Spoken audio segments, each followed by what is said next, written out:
உப்பு வந்து நம்ம உப்பு பயன்படுத்துகிறோம்ல, இது வந்து பயங்கரமான சூடு. அதனால் வந்து நம்ம பழங்கள்லாம் என்ன பண்ணுறோம், உப்பு நல்ல மிளகு தூளெல்லாம் மிக்ஸ் பண்ணி பழங்கள்லாம் வந்து தூவி பழங்களை சாப்பிட்றோம். அப்போ அதனால் என்ன நடக்கும் அப்படின்னா, பழங்கள்னால கிடைக்கிற நன்மைகள் நமக்கு கிடைக்காது. ஏற்கனவே நம்ம வந்து எல்லா உணவையும் உப்பு கலந்து தான் நம்ம சாப்பிட்டுட்ருக்கோம்.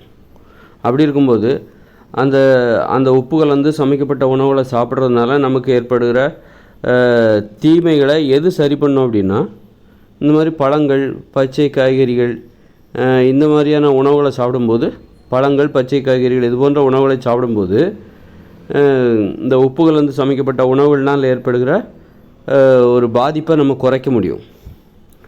அப்படி இருக்கும்போது நம்ம என்ன பண்ணுறோம், பழங்கள்லேயும் என்ன பண்ணுறோம், உப்பை கலந்து உப்பு நல்ல மிளகு தூள்லாம் கலந்து அதை வந்து அந்த பழங்களில் தூவி நம்ம சாப்பிட்றோம்.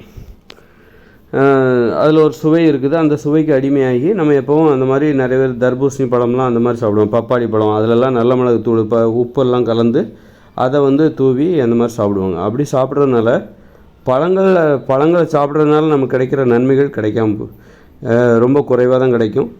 இந்த உப்பு கலந்து சமைக்கப்பட்ட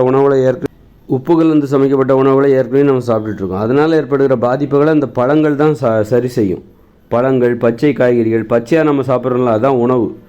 பச்சையாக இருக்கிற உணவு அதுதான் வந்து உணவு. எப்போ நம்ம உணவை சமைச்சிட்டோமோ அப்போ அது மருந்தாக மாறிவிடும். ஊக்க மருந்து, இந்த தானியங்கள்லாம் ஊக்க மருந்து. பச்சையாக இருக்கிற வரைக்கும் தான் அது உணவு.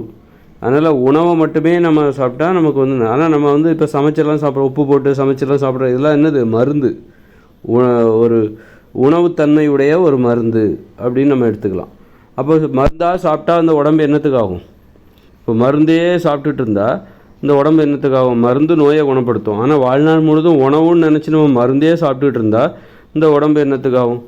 அப்படி இருக்கும்போது நம்ம அதை வந்து அதனால் ஏற்படுகிற அந்த சமைத்த உணவுகள், உப்பு போட்டு சமைத்த உணவுகளை சாப்பிட்றதுனால நமக்கு ஏற்படுகிற பக்க விளைவுகளை, தீமைகளை குறைக்கணும் அப்படின்னா பச்சையான உணவுகளை நம்ம சாப்பிட்ணும். கண்டிப்பாக ஒரு 50% சாப்பிட்ணும். 50% சமைச்ச உணவு, 50% இந்த இயந்திர அறிவியல் உலகில் நம்ம வந்து ஒரு உப்பு போட்டு சமைச்ச உணவை சாப்பிடாமல் நம்மளால் இருக்க முடியாது. அப்படி இருக்கும்போது இந்த இயந்திர அறிவியல் உலகம் இருக்கிற வரைக்கும் நம்ம உப்பு போட்டு சமைச்ச உணவை ஒரு 50% எடுத்துப்போம். ஒரு 50% நாம் தினசரி உண்ணுகிற உணவில் 50% இந்த பச்சை காய்கறிகள், பழங்கள், அதை சாப்பிடுவோம். ஆனால் அதில் வந்து இந்த பச்சை காய்கறிகளையும் பழங்களையும் சாப்பிடும்போது அதுலேயும் நீங்கள் வந்து மிளகாத்தூள், உப்பு, அப்புறம் நல்ல மிளகுத்தூள் இதையெல்லாம் கலந்து சாப்பிட்டிங்கன்னா அதனால் உங்களுக்கு வந்து தீமைகள் தான் அதிகமாகும். உப்பு வந்து ரொம்ப உடம்பு சூட்டை கொடுக்கும். அளவுக்கு அதிகமாக உடம்பு வெப்பமாயிரும். பழங்களை சாப்பிட்டா உடம்பு குளிர்ச்சி அடையும். ஆனால் அதே நேரத்தில் நீங்கள் அந்த பழங்களில் வந்து நீங்கள் உப்பு, நல்ல மிளகுத்தூள்லாம் மிக்ஸ் பண்ணி அதை வந்து தூவி சாப்பிட்டீங்கன்னு வச்சுக்கோங்களேன், அப்போ உங்கள் உடம்பு குளிர்ச்சி அடையாது, இன்னும் சூடாக தான் ஆகும்.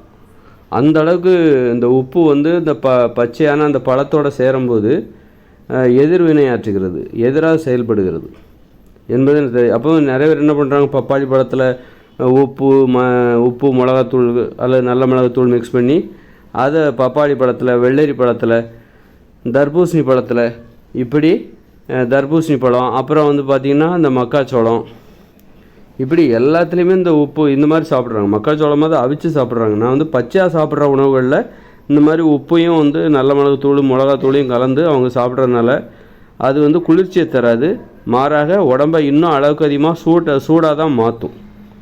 அதனால் வந்து சூடாக மாற்றும். நைட்டு தூக்கம் வராது. உடம்பு சூடாகும்போது நைட்டு வந்து தூக்கம் வராது, உங்களுக்கு தூக்கமின்மை வரும். அது நல்லா நீங்கள் கவனித்து பார்க்கலாம். நீங்கள் நல்லா தர்பூசணி பழத்தில் வந்து தர்பூசணி பழமோ, வெள்ளரி பழமோ, பப்பாளி பழமோ, ஏதோ ஒரு பழத்தில் இந்த மாதிரி உப்பு மிளகுத்தூள் கலந்த கலவையை நல்லா தூவி அதை நீங்கள் சாப்பிடும்போது சுவையாக இருக்கும். ஆனால் அன்றைக்கி நைட்லாம் உங்களுக்கு தூக்கம் ஒரு ஆழ்ந்த தூக்கம் உங்களுக்கு வரவே வராது. அந்த அளவுக்கு இது சூட்டை தருகிற ஒரு விஷயம், சூட்டை ஏற்படுத்தும் உடம்புக்குள்ளே. அதனால் வந்து நம்ம பழத்தை பழமாகவே சாப்பிடுவோம். பழங்களை மட்டும், அதாவது நீங்கள் வந்து ஒரு 2-3 பழத்தை ஒன்றா சேர்த்து சாப்பிட்லாம், ஒன்றா துண்டாக நறுக்கி ஒரு பழ கலவையாக சாப்பிட்லாம். ஆனால் அந்த பழ கலவைக்குள்ளே உப்பையோ மிளகாத்தூளையோ போடாதீங்க, நல்ல மிளகுத்தூளையோ போடாதீங்க. நல்ல மிளகுத்தூள் நல்லது தானே அப்படின்ட்டு அதெல்லாம் தேவையில்லை. அது ஏன்னா உப்பும் நல்ல மிளகுத்தூளும் சேரும்போது இன்னும் சூடாகும், உடம்பு இன்னும் சூடாகும். அதனால் வந்து இந்த பழ கலவையாக நீங்கள் சேர்க்கலாம். அதாவது அன்னாசி பழம், அப்புறம் பார்த்திங்கன்னா அன்னாசி பழம், பப்பாளி பழம், இப்படி பப்பாளி பழம், தர்பூசணி பழம், இப்படி எல்லா பழத்தையும் ஒன்றா சேர்த்து சாப்பிடலாம் தவிர அதில் என்றைக்கும் உப்பை போடாதீங்க. பழத்தில் வந்து உப்பு போட ஏற்கனவே நீங்கள் உப்பு சேர்த்து தான் இட்லி, பூரி, பொங்கல், தோசைன்னு சாப்பிட்டுட்ருக்கீங்க. அதனாலே உடம்பு பயங்கர கேடு. அப்படி இருக்கும்போது ஒரு 50% நீங்கள் வந்து உப்பு சேர்க்காத உணவுகளை தினசரி உணவில் நீங்கள் சேர்த்துக்கணும். அப்போ அந்த உணவு தான் அந்த பழங்கள். அதுலேயே நீங்கள் உப்பையும் சேர்த்திங்கன்னா உங்கள் உடம்பு இன்னும் மோசமாக பாதிக்கப்படும். சுவையாக இருக்கும். உப்பு, நல்ல மிளகுத்தூள் அல்லது மிளகாத்தூள் இதெல்லாம் சேர்த்து ஒரு பப்பாளி பழத்துலேயோ, ஒரு அன்னாசி பழத்துலேயோ, ஒரு வெள்ளரி பழத்துலேயோ நீங்கள் தூவி சாப்பிட்டிங்கன்னா, தர்பூசணி பழத்துலேயோ தூவி சாப்பிட்டிங்கன்னா சுவையாக இருக்கும்.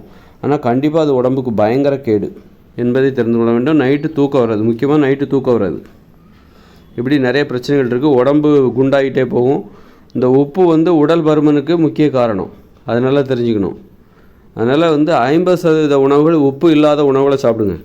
50% தான் இந்த உப்புனால் சமைக்கப்பட்ட உணவுகள், அந்த மாதிரி சாப்பிடுங்க. உப்பை இன்னும் குறைச்சிக்கிறது நல்லது.